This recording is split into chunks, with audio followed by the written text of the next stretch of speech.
और north Israel में Hezbollah का बड़ा हमला, बड़ी खबर, बड़ा अपडेट। किरियात शहर पर रॉकेट से हमला किया और हमले के बाद आसमान में आग की ऊंची ऊंची लपटें नजर आई। ये देखिए तस्वीरें हमले के बाद जो सामने आई हैं। नॉर्थ इजराइल में हिजबुल्लाह ने ये अटैक किया है और किरियात शहर पर रॉकेट से हमले किए हैं। हमले के बाद किस तरह से आग और धुएं की लपटें नजर आ रही है शहर के ऊपर, वो भी आप इन तस्वीरों में देख सकते हैं।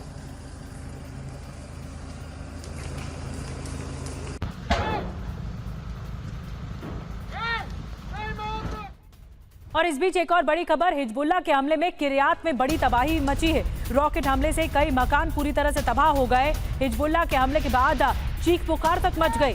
इजराइल के हमले से बौखलाया है हिजबुल्लाह और बौखलाहट में देखिए किस तरह से रॉकेट से हमला किया गया है। कई मकान पूरी तरह से क्षतिग्रस्त हो चुके हैं। जैसे ही अटैक हुआ चारों तरफ चीख पुकार मच गई, हर तरफ आग लग गई। ये रॉकेट से अटैक किया गया था हिजबुल्लाह की तरफ से।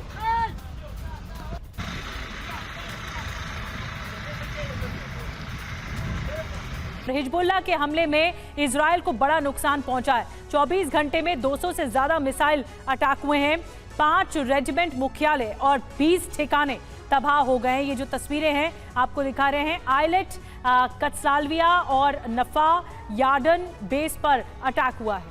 बिल्कुल, और बताएं आपको कि गोलान डिवीजन के कमांड सेंटर पर भी ये अटैक हुआ है, ये हमला हुआ है। तो देखिए एक के बाद एक ये हमले हुए हैं। हमारे साथ तमाम मेहमान इस वक्त जुड़े हुए हैं। सबसे पहले आपका परिचय करा दे, फिर युद्ध के इस नए स्वरूप को समझने की कोशिश करेंगे। उनसे हमारे साथ हैं major general Brajesh Kumar, defence expert, brigadier Sharadendu हमारे साथ डिफेंस एक्सपर्ट जुड़े हुए हैं, और नेवल कैप्टन श्याम कुमार हमारे साथ इस वक्त जुड़े हुए हैं। ब्रिजेश सर, सबसे पहले तो यही समझना हम चाहेंगे, ये जो फ्रेश एपिसोड है इजराइल और लेबनान के बीच में, हिजबुल्लाह के बीच में, ये क्या वाकई में वही युद्ध है जिससे सभी बचना चाह रहे थे? यानी कि मिडिल ईस्ट पूरी तरह से इस वॉर में शामिल हो जाएगा, इसकी शुरुआत हो गई है क्या? रवि, मैं इसको थोड़ा अलग तरीके से देखना चाहता हूं। पहली बात यह है कि ये युद्ध जो है इजराइल और हमास से जो शुरू हुआ था और बाकी 3 तरफ से इजराइल लड़ रहा है फलस्तीनियों से, वो 9 महीने तक चल गया। लोग थक गए हैं। इजराइल की जो वॉर मशीनरी थी इतनी तगड़ी मानी जाती थी, वो इतने समय में भी हमास का खात्मा नहीं कर पाई है। विध्वंस कर दिया है शहर को। अभी उसकी टैक्टिक्स रही है चुन चुन कर हिजबुल्लाह के कमांडर्स को मारना, वो चल रहा है। तीसरी बड़ी बात, जो इस हमास के जो मेन सहयोगी हैं ईरान, उसके यहां भी आप देखेंगे कि चुनाव में थोड़ी तब्दीली आई है।